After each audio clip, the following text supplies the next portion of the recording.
250 euros, 500 euros, 1000 euros. 3 montres automatiques qui se ressemblent énormément, 3 marques connues et réputées, 3 montres de bonne qualité. Qu'est-ce qui peut bien justifier un tel écart de prix?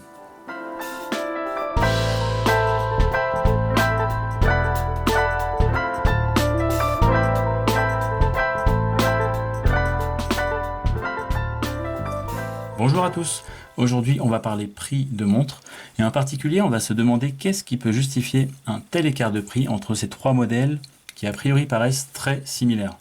Effectivement les trois ont un boîtier en acier inox avec des finitions polies et brossées et sont de taille similaire. Les trois ont un mouvement automatique. Les trois ont également un fond de boîte transparent qui permet d'apercevoir ce mouvement. Les trois ont un affichage de l'heure similaire, traditionnel avec des aiguilles. Et les trois ont une date affichée sur le cadran.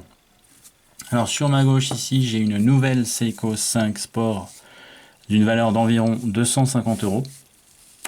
Ici, j'ai une Hamilton Jazzmaster Viewmatic qui vaut le double de la Seiko avec une valeur d'environ 500 euros. Et ici, j'ai une Zin 104 qui vaut, elle, le double de la Hamilton, avec une valeur d'environ 1000 euros. Premier sujet qu'on peut aborder, c'est la qualité du mouvement. Effectivement, ces trois mouvements sont des mouvements automatiques, mais on va voir qu'ils ont des performances très différentes. Par exemple, la Seiko 5 qu'on a ici prend environ 15 secondes de retard par jour. La Hamilton prend environ 5, 6, 7 secondes de retard par jour. Et la Zin qui est ici prend 2 secondes de retard par jour. Deuxième chose qui concerne le mouvement, et là aussi c'est une question de précision, ça va concerner la manière dont la date change. Sur la Seiko 5, on remarque que la date commence à changer à partir de 10h30 du soir.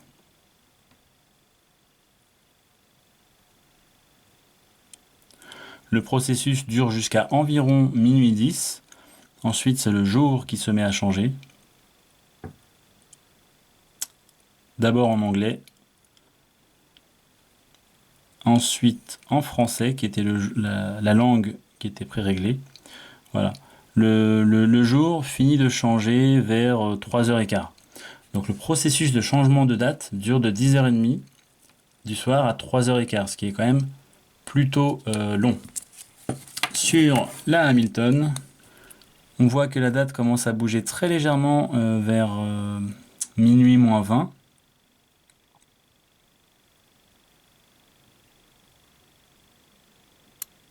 Et elle change 1 ou 2 minutes avant minuit.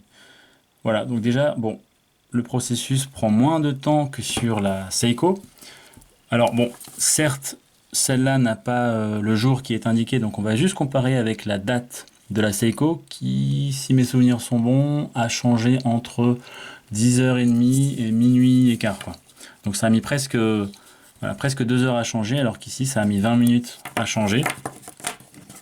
Et sur la Zin 104,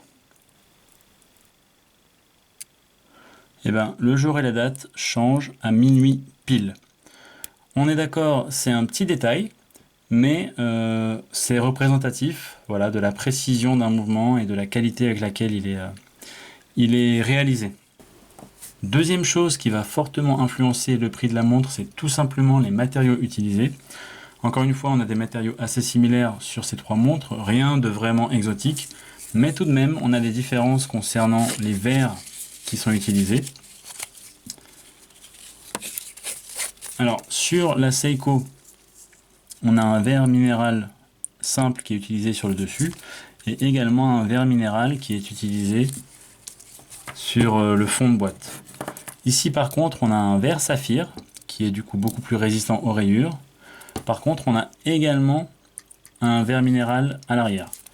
Donc déjà une amélioration ici par rapport à celui-là. Ici, encore une amélioration supplémentaire, puisqu'on a un verre saphir, mais bombé cette fois. Du coup, c'est un petit peu plus coûteux à réaliser. Et également un verre saphir à l'arrière. En plus de ça, ce verre saphir a reçu un traitement anti-reflet.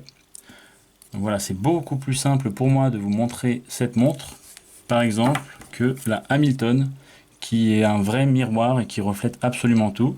Vous pouvez même me voir dans le reflet. Salut. Et enfin, en termes de matériaux, ça va être au niveau des bracelets qui peuvent représenter un coût également. Voilà, ici la Seiko est livrée avec un simple bracelet NATO en nylon.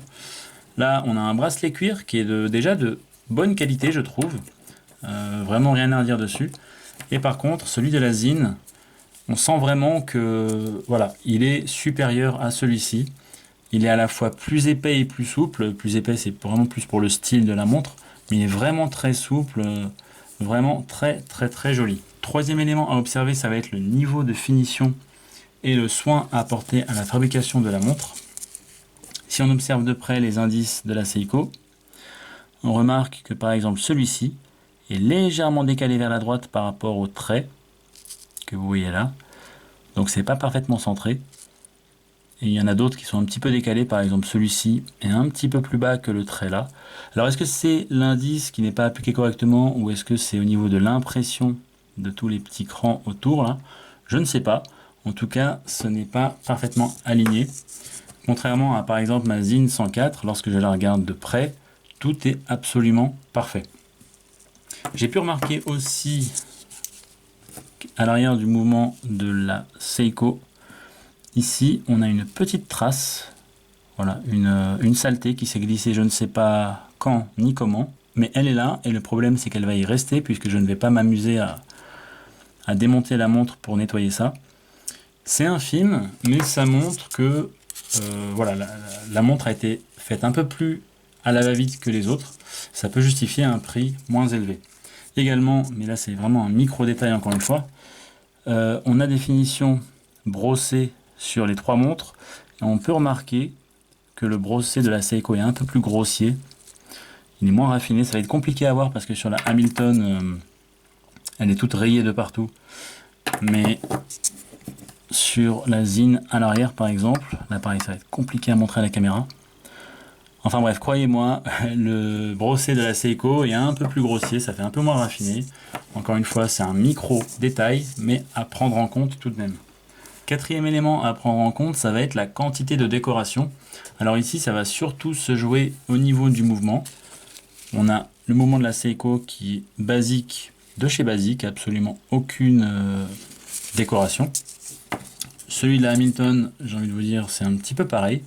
Bien que le rotor soit un petit peu plus travaillé, les vis sont légèrement colorées. Voilà, il y a un petit peu plus de travail sur ce mouvement, bien que ce soit assez basique également. C'est sur la Zine où là on a plus de décoration. On a un rotor doré, décoré, qui est beaucoup plus travaillé. Et on a des vis bleuies. Voilà, toutes les vis sont bleuies. Donc bien que ça reste assez sobre, on a beaucoup plus de travail au niveau du mouvement sur la Zine. Également, même si c'est un détail, on a une couronne signée sur la Zine et la Hamilton, alors que sur la Seiko, on n'a pas de couronne signée. Donc voilà, un petit détail en moins sur la Seiko.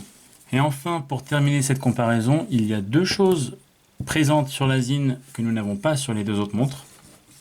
Tout d'abord, une lunette tournante. C'est donc un élément supplémentaire à fabriquer, à ajuster, à assembler, puisque c'est composé d'acier et d'aluminium. Et on a également de la luminescence qui est appliquée dessus. Donc voilà, un élément supplémentaire qui a un coût. Et on a aussi une couronne vissée qui n'est pas présente sur les deux autres, qui demande voilà, un travail de précision également, et qui va apporter une étanchéité supérieure aux autres. Voilà, c'est tout pour cette comparaison, j'espère n'avoir rien oublié. Effectivement, il y a énormément d'autres facteurs qui rentrent en compte dans le prix d'une montre, notamment tous ceux que j'ai omis qui sont un petit peu abstraits. On pourra peut-être en discuter dans une autre vidéo, mais je trouvais ça intéressant de comparer du coup trois montres comparables, qui sont à la fois similaires, mais à la fois avec pas mal de petites différences. Et j'espère que ça a pu en éclairer certains sur les choses qui peuvent justifier une différence du simple au quadruple. Voilà, pour ces deux montres qui, pourtant à première vue, n'ont pas l'air si différentes que ça. J'espère que ça vous a plu. Sur ce, je vous dis à bientôt dans une prochaine vidéo. Ciao.